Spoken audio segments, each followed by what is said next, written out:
Assalamualaikum warahmatullahi wabarakatuh. Salam sobat hobi bola. Setelah penantian yang cukup panjang, akhirnya VAR atau Video Assistant Referee digunakan di kompetisi Liga Indonesia atau Liga 1, yang memang VAR ini sudah direncanakan atau digaungkan dari tahun lalu, di mana rencana penggunaan VAR ini akan dilaksanakan pada kompetisi Liga Indonesia musim ini.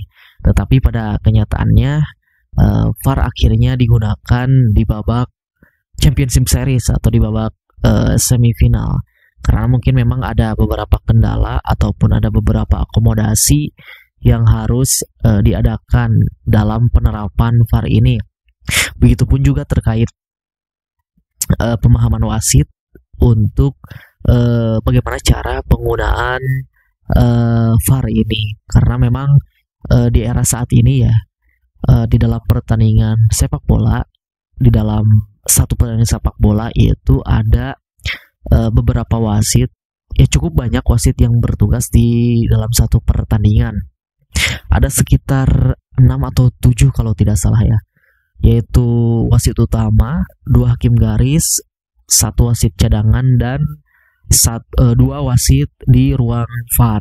Jadi memang ketika akan diterapkannya VAR di Liga Indonesia ini memang cukup persiapan yang harus lebih matang itu terkait kesiapan wasitnya untuk melaksanakan atau bagaimana caranya menggunakan VAR itu sendiri.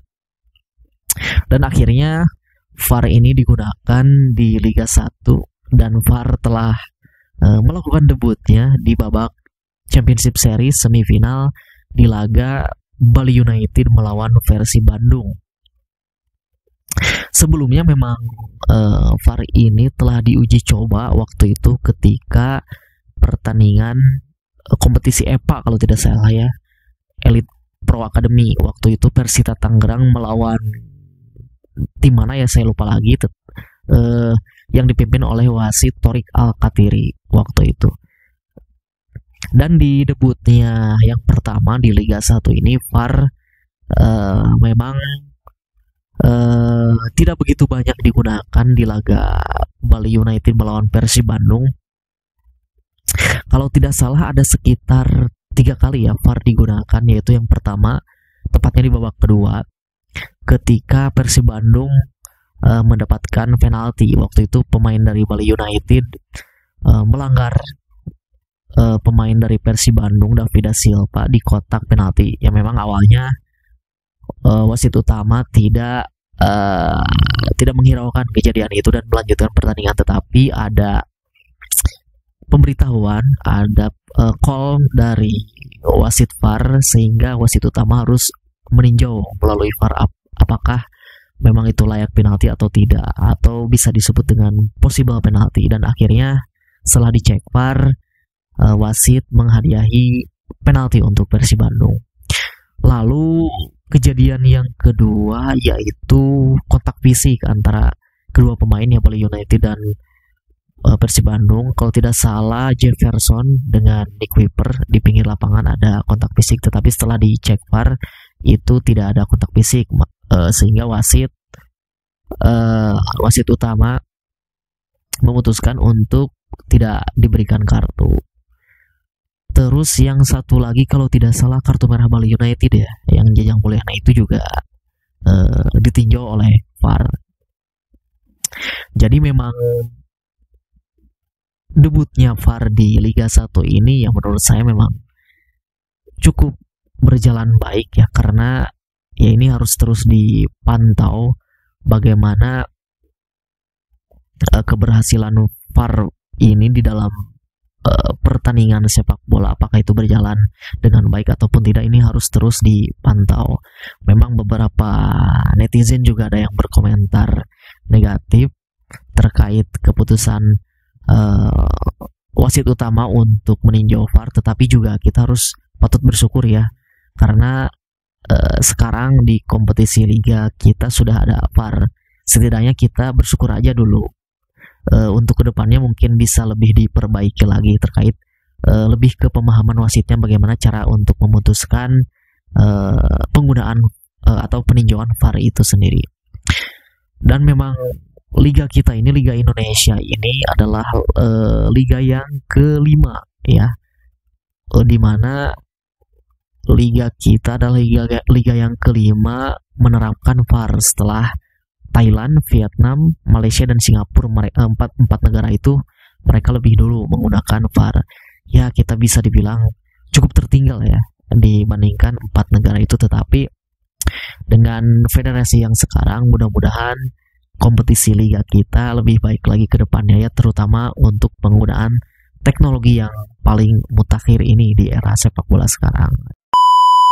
Kabar yang selanjutnya yaitu Piala AFF tahun ini akan kembali digelar ya.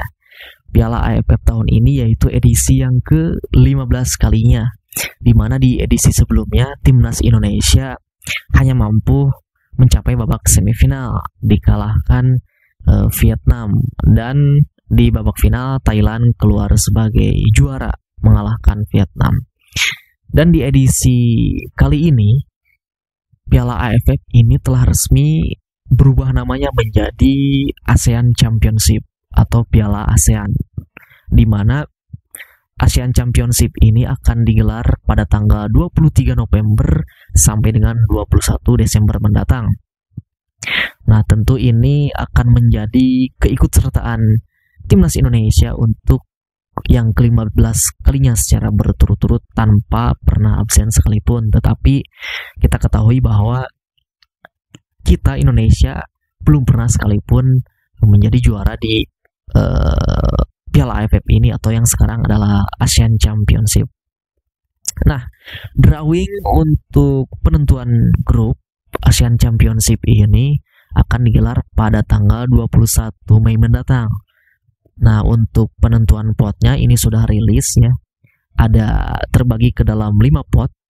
Di pot pertama yaitu pot unggulan, ada juara bertahan Thailand dan Vietnam. Di pot kedua ada Indonesia dan Malaysia. Di pot ketiga ada Filipina dan Singapura. Di pot keempat ada Myanmar dan Kamboja. Di pot kelima ada Laos dan pemenang playoff antara Timur Leste dan Brunei Darussalam. Jadi nanti pada tanggal 21 Mei akan digelar drawing untuk menentukan pembagian grup. Grup A dan grup B terbagi ke dalam 2 grup, di mana di dalam grupnya terdiri dari 5 tim atau 5 negara. Nah, pertanyaannya adalah apakah Timnas Indonesia di Piala AFF tahun ini atau edisi kali ini bisa juara? Iya, tentu saja bisa. Kenapa tidak? Apalagi saat ini Timnas Indonesia senior memiliki kedalaman skuad yang cukup mumpuni, cukup bagus ya. Kombinasi antara pemain liga lokal, pemain lokal yang bermain abroad, dan para pemain naturalisasi ini tentu ketika kita full squad dengan kedalaman yang cukup mumpuni, tidak menutup kemungkinan kita bisa menjuarai Piala AFF. Tetapi kembali lagi, apakah Piala AFF ini di edisi kali ini menjadi target yang harus dikejar oleh federasi atau tidak? Karena memang beberapa waktu ke belakang Ketua Umum PSSI Bapak Erick Thohir menyatakan bahwa untuk Piala AFF tahun ini hanya sebagai trial saja. Berarti bisa dikatakan bahwa untuk Piala AFF di edisi kali ini Indonesia tidak begitu menargetkan untuk juara, dan mungkin pelatih dari Sintayong juga akan menggunakan pemain-pemain lokal atau pemain-pemain dari Liga 1 ya.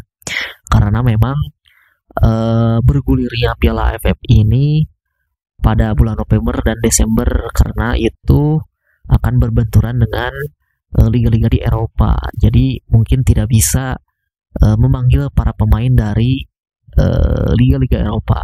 Sebetulnya bisa saja, tetapi balik lagi ke target yang akan dicapai. Ketika kita membicarakan target yang akan dicapai, kalau misalkan PSSI menargetkan juara di Piala AFF tahun ini, bukan tidak mungkin pemain-pemain abroad, pemain-pemain naturalisasi yang bermain di luar negeri bisa dipanggil.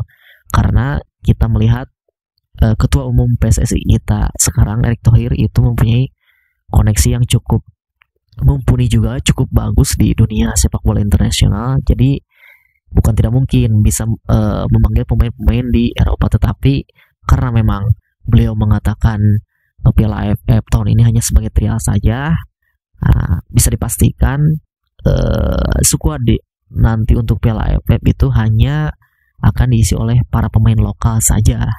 Ya, sepertinya begitu. Mudah-mudahan ini bisa menjadi menambah jam terbang untuk para pemain lokal kita agar bisa menjadi motivasi seperti halnya para pemain yang sudah abroad ataupun para pemain naturalisasi. Kabar yang terakhir yaitu pada awal bulan Juni nanti Timnas Indonesia akan menggelar atau menjalani 2 laga terakhir di babak kualifikasi Piala Dunia zona Asia melawan Irak dan Filipina. Nah, sebelum Timnas Indonesia akan menjalani 2 laga sisa itu, Timnas Indonesia diagendakan akan menjalani laga uji coba terlebih dahulu, dan rumornya Timnas Indonesia akan beruji coba dengan salah satu tim kuat Eropa yaitu Portugal. Nah, tentu berita ini sudah banyak di up oleh beberapa media sosial, tetapi memang belum terbukti kebenarannya apakah Timnas Indonesia akan benar-benar akan menjalani laga uji coba melawan Portugal ataupun tidak. Tetapi setelah kita mendengar penjelasan dari salah satu exco PSSI, Arya Sinulinga, bahwa menurut dia mengatakan jika kita atau Timnas Indonesia akan menjalani laga uji coba melawan Portugal, tentu itu tidak realistis ya. Mungkin realistisnya bisa dilaksanakan di tahun depan, mengingat agenda Timnas Indonesia di tahun ini sangat-sangat cukup padat gitu. Dari tahun ini, karena mulai dari awal tahun kemarin Piala Asia U23, lalu ada babak kualifikasi, ada Piala AFF juga tahun ini. Tentu ini benar-benar jadwal yang cukup padat yang harus dipersiapkan oleh Timnas Indonesia. Tetapi ya bukan tidak mungkin juga kita bisa mendatangkan Portugal ke Indonesia. Tahun lalu juga kita sudah terbukti bisa mendatangkan sang juara dunia Argentina ke GBK, karena kita memiliki Ketua Umum PSSI yang mempunyai koneksi yang cukup luas dan cukup terkenal di dunia sepak bola internasional. Bukan tidak mungkin Portugal pun juga bisa kita datangkan untuk laga uji coba melawan Timnas Indonesia. Tetapi kembali lagi, mungkin untuk saat ini sebelum menjalani 2 laga sisa kualifikasi Piala Dunia, realistisnya mungkin Indonesia bisa saja melakukan uji coba terlebih dahulu, tetapi dengan negara-negara yang mungkin di rank 100 ke bawah, ya, itu lebih realistis gitu. Di tahun depan mungkin kita bisa kembali mendatangkan tim-tim besar, salah satunya itu Portugal, seperti itu. Itu saja dari saya. Sekian, terima kasih, sampai jumpa lagi di video selanjutnya.